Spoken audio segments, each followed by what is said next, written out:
Hello, and welcome to Recapping with Delora. And Ashley. Please follow us on Instagram, Facebook, and Twitter at Recapping Podcast. Also, rate, review, and subscribe to our show on your favorite podcast platform. We're on all the things. We want to hear your thoughts on the movies and shows we review. Leave us a comment on Apple Podcasts or our YouTube channel, and we will read them during the show. Or reach out to us on social media. We love talking all things entertainment and pop culture with you. Thank you guys so much for listening. Thank you.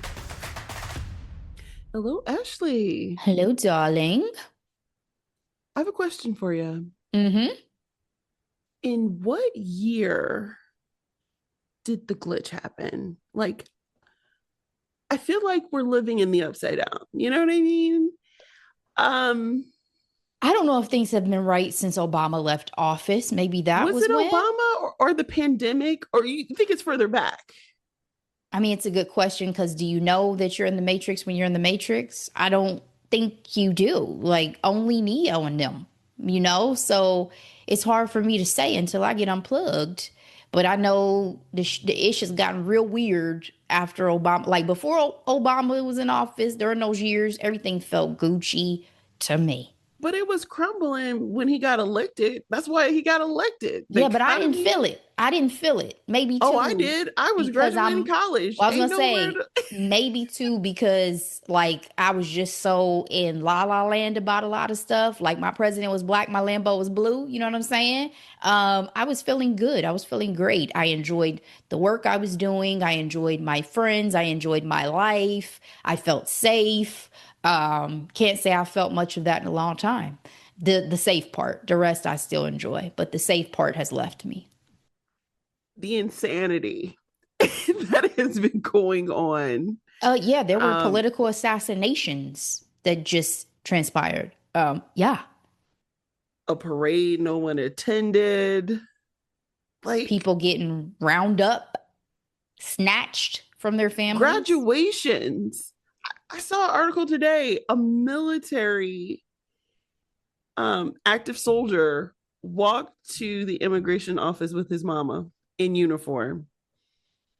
That's where we are. Yeah, it's wild. Wild times. But that's why we come to the pod, guys, to release some steam, talk about some nonsense. The same reason why y'all like pop culture and living in delusion. I also think there's value to pop culture too, because it says a lot about the state of the people, right? It does. I think that pop culture gets almost a bad rap, like it's just candy.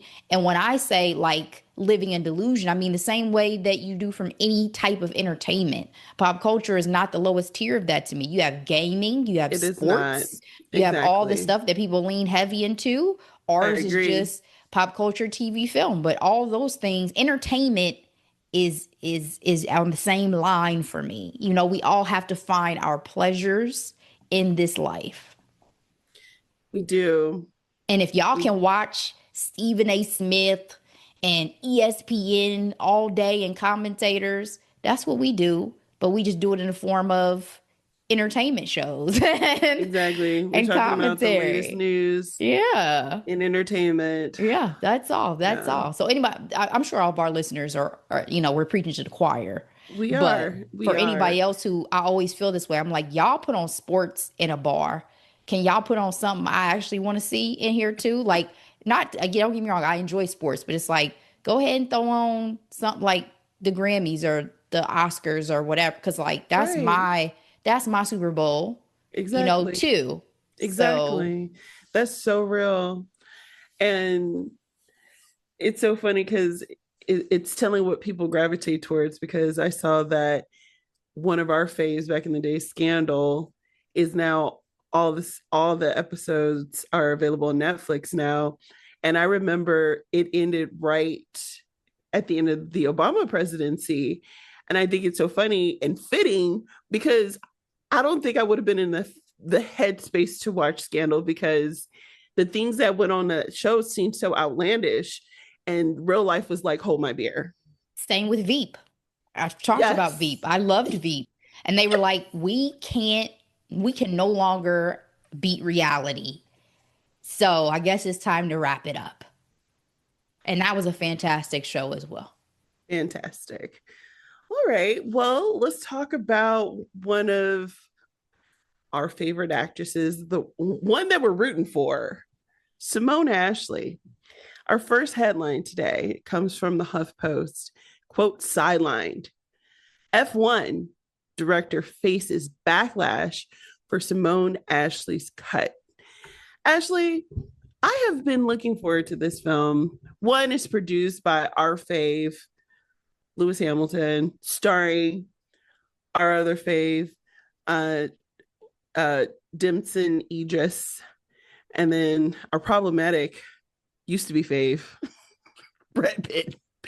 But one of the things that drew me to, you know, waiting into anticipation for this particular film was the fact that our girl Simone Ashley from Bridgerton, one of my favorite escapes, Shadow season 2, was going to be in it. Mm. And during the premiere, which she did not show up at, and she would have looked amazing. I was waiting for that look. Yeah, because I'm looking at a People article and I'm like, girl, have you ever taken a bad picture? You look fantastic. She's so beautiful. Yes. She wasn't there because the director cut her out of the film. She's only there in cameos. All of her speaking parts are cut. This is embarrassing. Like, I don't like this for her. Yeah. I mean, I get that because her star is on the rise and she's been Yes. now in And starring roles. and the fact that again, they use her star power and didn't even fully utilize her in the film. That's where I'm getting. It's like it'd be different if she was like a surprise. Like, you know what I mean? But she's done promotional interviews leading up to this premiere. I think she has said in one of them that, it was going to be a small part regardless. So I don't think her thought was ever, oh, I'm a star alongside Brad and Damson or whatever. It's clearly their film. But I mean, I'm curious when she does release a statement, if she does what she says. I mean, she's probably booked and busy and like, okay, whatever. Up to her if she ever wants to work with this director again. But also, as long to me as it was communicated with her throughout the process or in her contract or whatever, like, hey, we have you in this role. There's a chance that it won't be exactly what we need because I think the director mentioned that there was multiple storylines that had to get cut for the sake of the film and Correct. time. Like as long as that Yes. was communicated to her, I'm fine.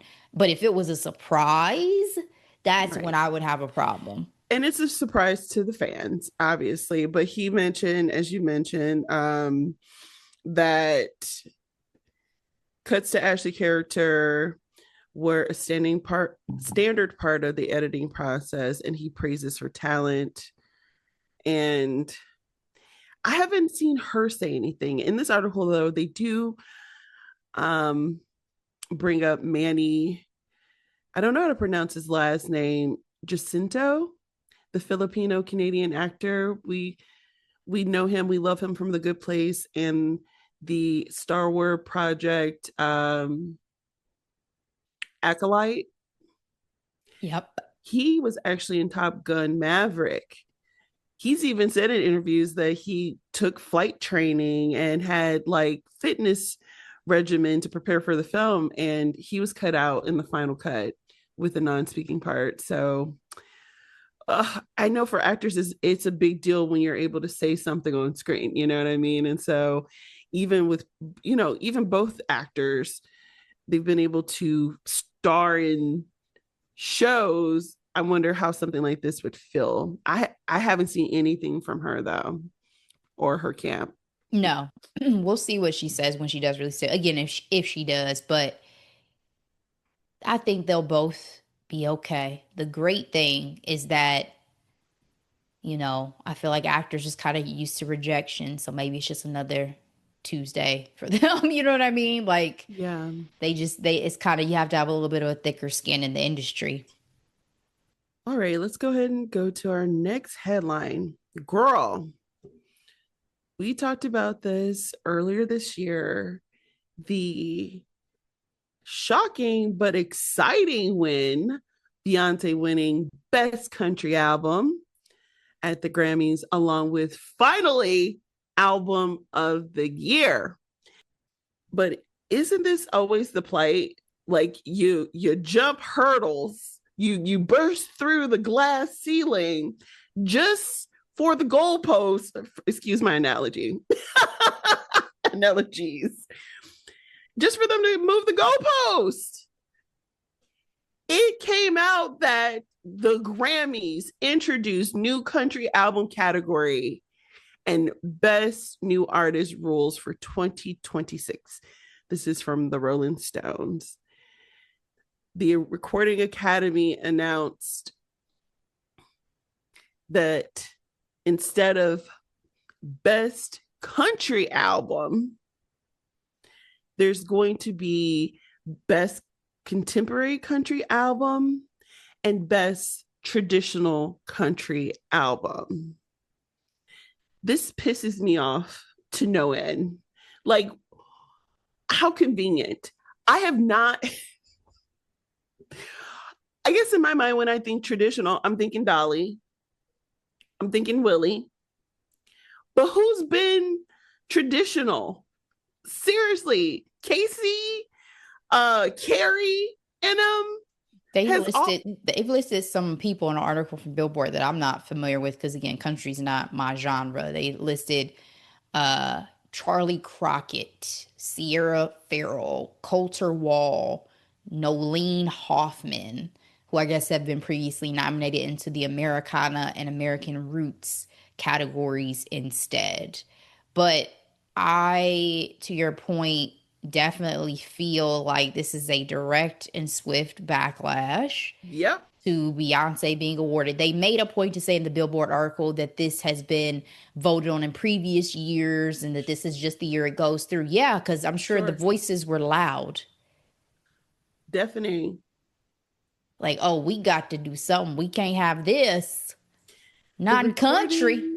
Girl, the Recording Academy distinction between the two categories focus on the style of performance and include instrumentation.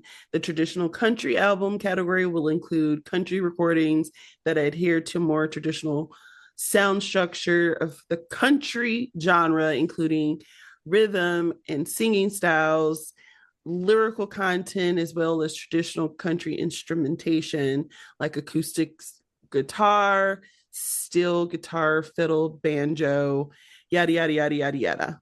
Yada, yada, yada.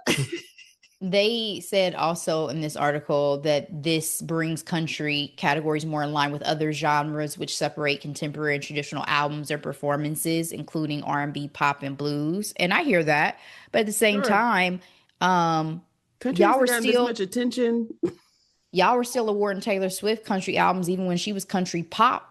Listen, meaning more pop by the album, but it wasn't. There was no outcry then, no uproar.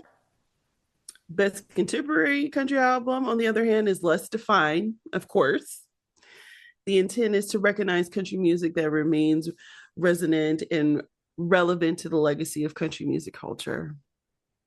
All I can say is Beyonce got her Grammy, so it's whatever. She did, but you know how much country music sounds like a bunch of rapping?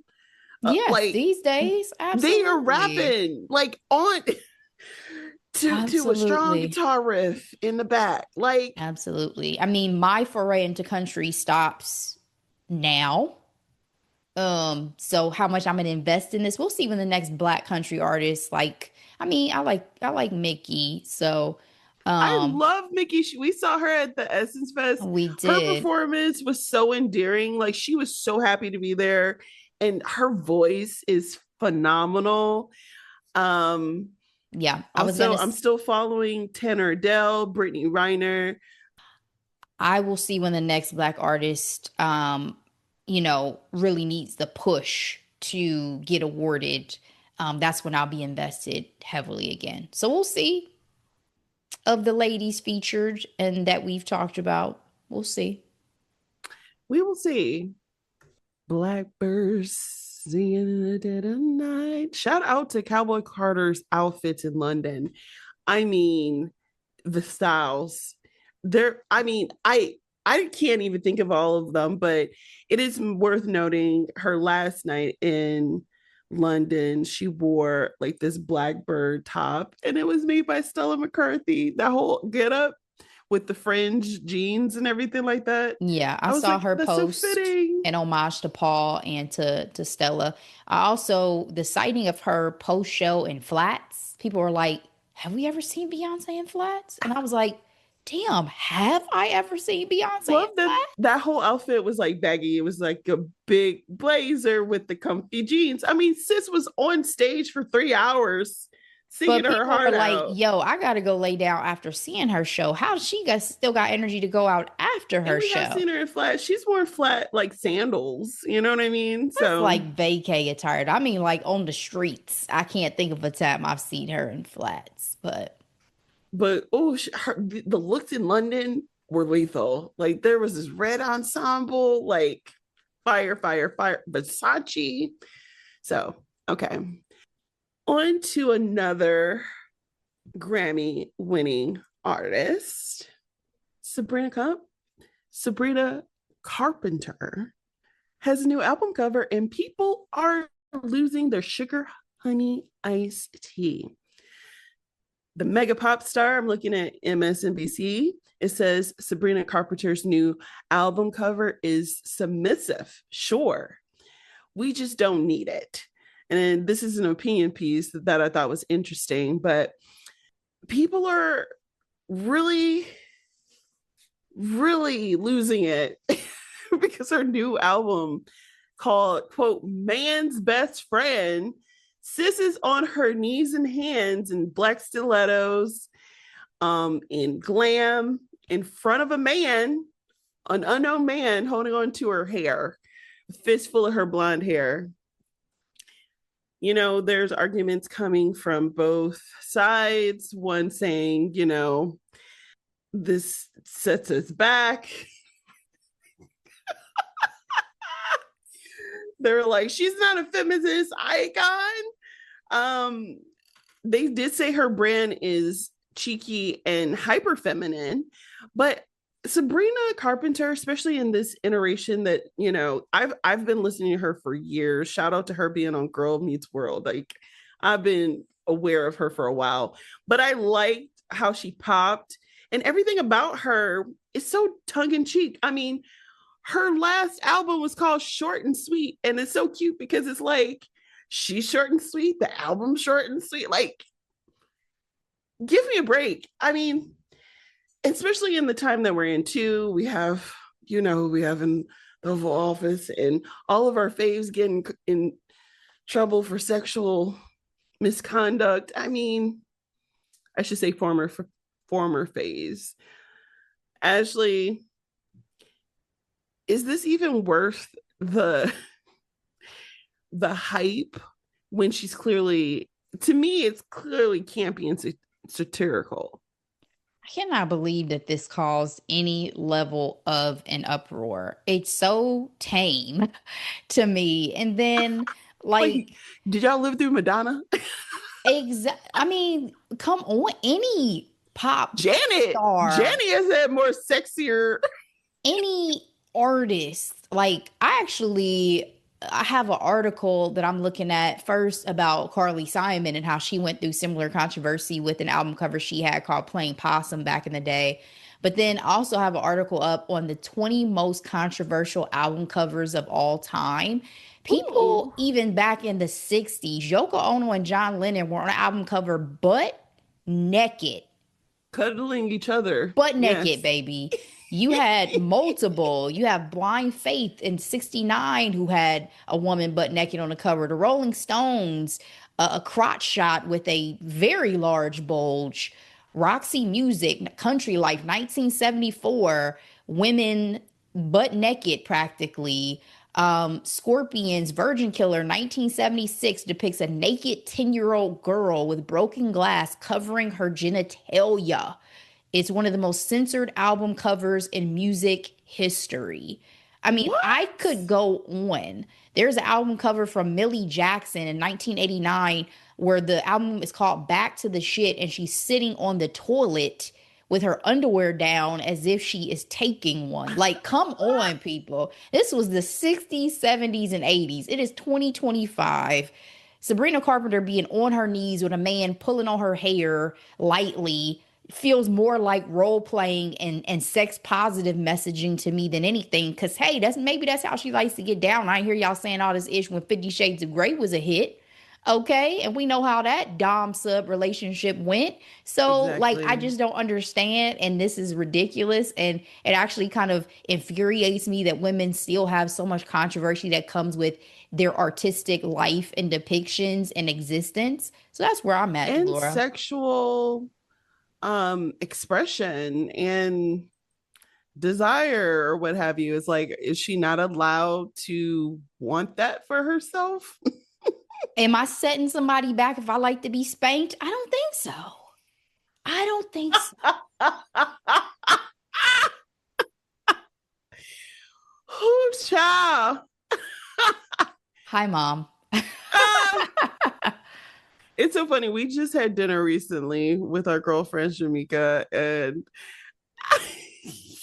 Shamika and Y'all I were going shared ham. some things. And Ashley's face.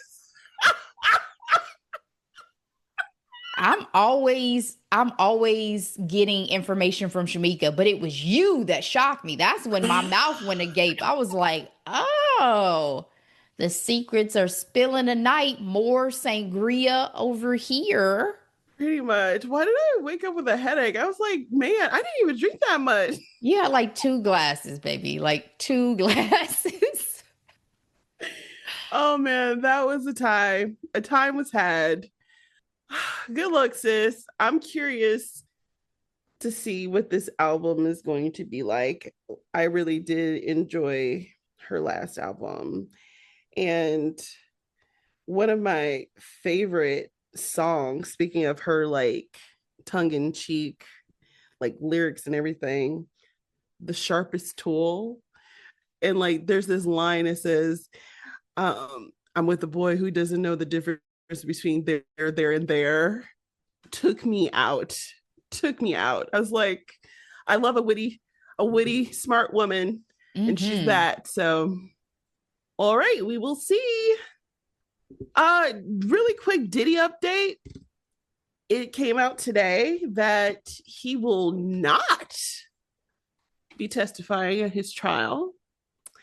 That's the main thing I really wanted to talk about because I saw that today and I was like, huh, Well, I think this is for the best. after the jury saw some The of the freak freak off offs, tapes. I Yes. don't know.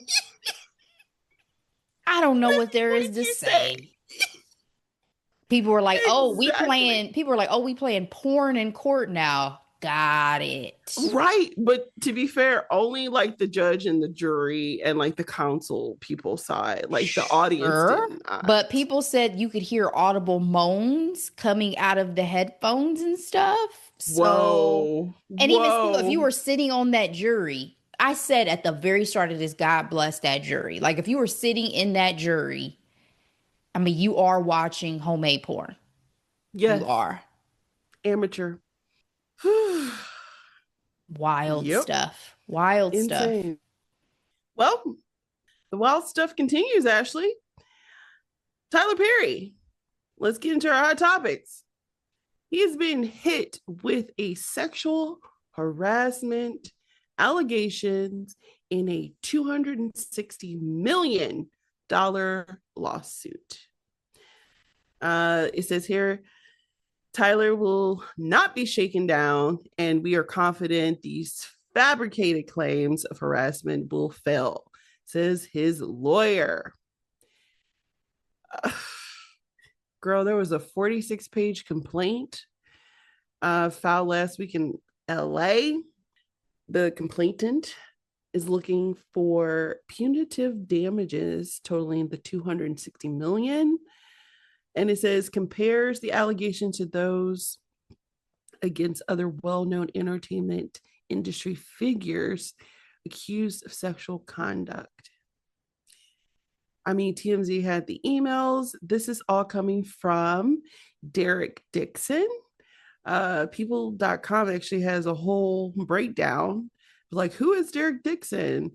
The Oval actor who accused Tyler Perry of sexual harassment and assault. Yeah, he played a character in Perry's hit show The Oval since 2021. I think what's interesting about this whole situation is apparently he was at a party and he got really drunk and he woke up with Perry having his allegedly having his hands on his thigh, pretty much trying to, I guess the assumption is, get him to be with him sexually. And then after that, Perry began texting him over the next few months. And it says making suggestive advances and promising to help Dixon find a job. The most fascinating thing about this lawsuit and the complaint, especially the emails and text messages that have been released, is I had no idea Tyler Perry could have produced Schitt's Creek. He had it in his hands and he said he didn't get it. Eugene brought it to him. He didn't get it and he let it go. Yeah. I'm glad he didn't. That show is one of my all-time faves. And Same. It's so good. I don't want anything to have changed.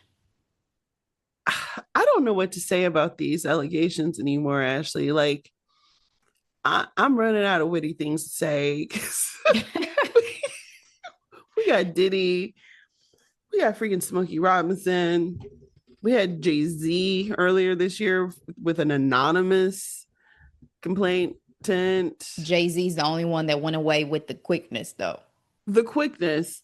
She even walked it back. Yeah. Yeah. Yeah. I mean, the text messages I had originally read before I delved into a bit more for the sake of the conversation today, it did not feel like sexual harassment. From what I was seeing, it felt like a conversation between two people, and there was some conversation where it felt like Tyler was more so trying to give him some life advice than anything. But from some of the additional things I'm seeing and some additional text messages and some additional possible incidents, yeah, I don't know. Like it's always Tyler Perry's sexuality has been often a subject of conversation in the Yes. public sphere since he's been doing what he's been doing, and neither confirmed nor denied really outside of partners and having children. But you know, I feel like this kind of is fodder for continued conversations about his sexuality that feel a little bit more confirmed now. So what additionally happened, is up for question to me. Like, did he actually try to get with this man, and is this a pattern he does often where he kind of plucks people out and then that's what he's trying to get them, abusing power, just like we've seen with other prominent men in Hollywood who are very successful and then use that to prey upon people. Is that Tyler Perry? Don't know yet, but $260 million is a big figure, and we'll have to let the court proceedings play out, or however this is going to go, to really have more, I feel like, on this particular subject. Because right now I don't have enough information. Like, I've seen a lot of people in comments kind of saying, nice try, this man just was using Tyler and trying to get close and whatever. Sometimes that's the case, sometimes not. Sometimes that's the case, sometimes it's not. I'm reminded of the Shannon Sharps of it all. you know, And that's still out there. That's still out there. He got real quiet. Like, he's still doing interviews, but Well, he hasn't been. they canceled I think it was gonna be a tour for him and Ocho Cinco's podcast and Ocho. stuff. So I And mean, he's been asked to step down. I don't think he officially got fired from ESPN, but yeah. I mean, that was the first chip. yep. That was the first chip. So They already gave him chances. yeah. I think what continues to be sad is just the frequency at which this stuff is always coming out. And if prominent bringing people to keep their people. nose clean. Yeah, it's just like it again, it just be feeling like Hollywood's a cesspool for It really does for freaks. nonsense and bad Yeah. behavior. And it's gone unchecked for a very long time. Yeah. I mean, we'll see on this though, because I don't want to put too much on it, and I'm not fully clear on the additional stuff with this, but yikes. Yikes. You know what I just remembered? Hmm. He is Meghan Markle's baby's godfather. Yeah. He sheltered them while they were going through what they were going through. Right. Mm-hmm. Mm, I mean, but people can do good things while doing bad things. We that know is that. true. That is very true. All right. Well, let's go ahead and get into our final hot topic for today. You know, this is a couple that we were excited about at one point. I'm referring to Joshua Jackson and Jodie Turner Smith. They are out here writing open letters to each other. I have to ask you right from the off the bat, is this a good idea? Do you feel like this is their way of just like incorporating public opinion to help sway their custody battle? Because this is rough. Yeah, I mean, I guess I don't know why I need to be a part of this narrative. I read hers, I didn't read his. What did he say? So what he said is essentially this is all about custody. They have a young daughter, 5 year old, 4 5 year old Juno, and basically Jodie wants to take her for 5 weeks. I'm sorry, 4 weeks to go on location with her overseas. And he's like, at this age, 4 weeks is an eternity for her. I understand why you are willing to agree to have Juno be based in LA.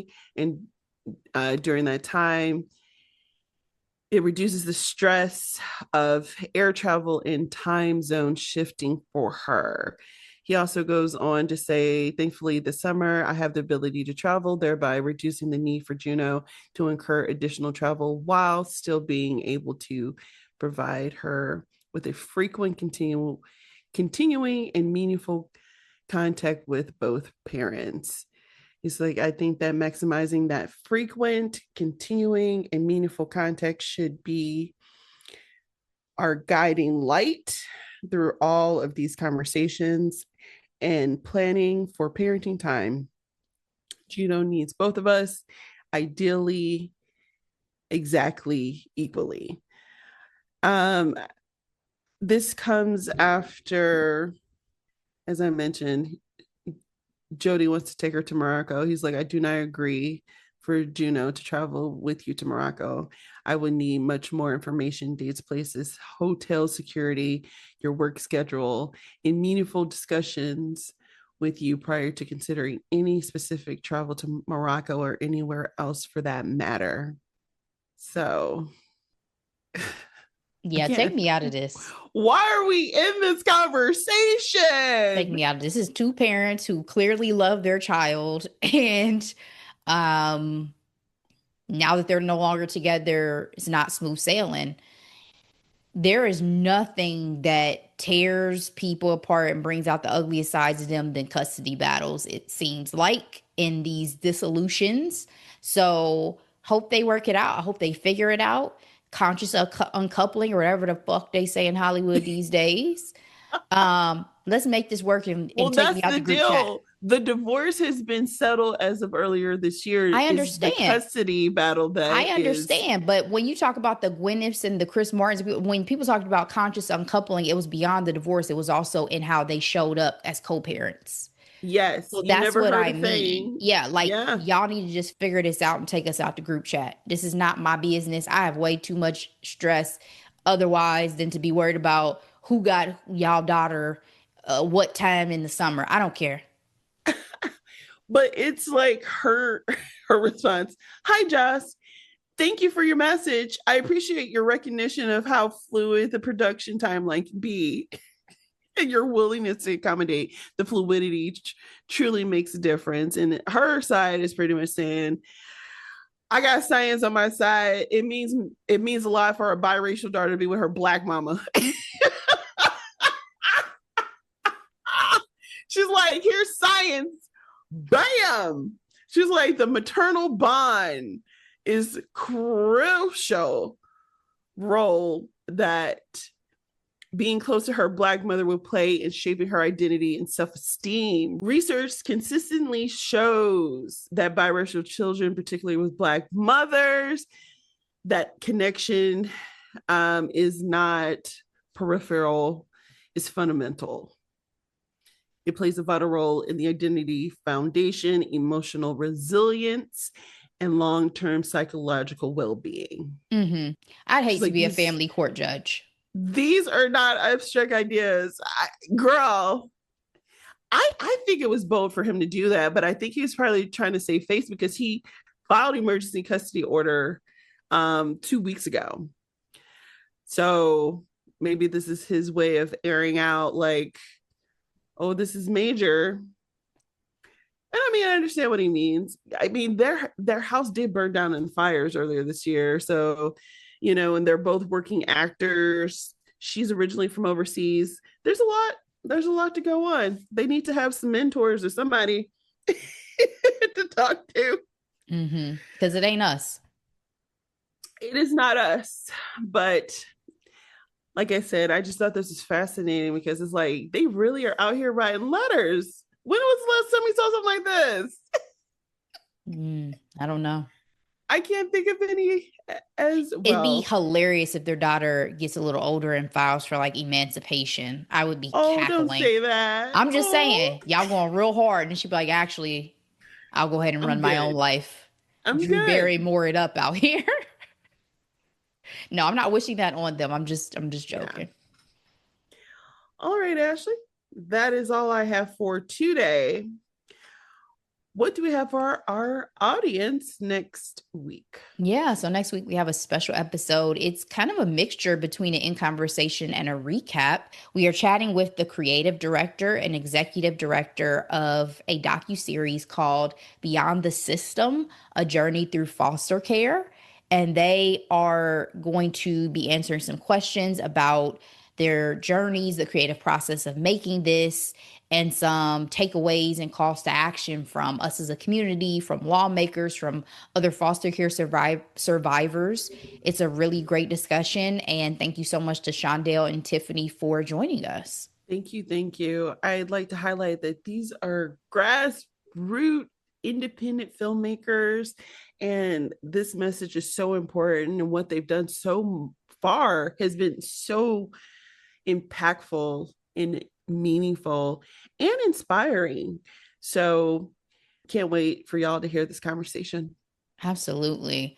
We're going to drop that episode next Tuesday, and then we're going to be on a hiatus for a couple of weeks, dropping some replays, and then we'll come back to you guys with some fresh episodes as per usual. So stick around, stick with us for our conversation next week with those ladies. We're looking forward to it. Please share this episode. When I come back, I'm gonna be older. I'll have a birthday. Yes, happy early birthday. Thank you. Please We're still in Gemini season, but Cancer season's around the corner. Whoop, whoop. Please share this episode out with everybody you know, guys. We so appreciate it. We'll be back, but in the meantime, as always, be blessed. Bye.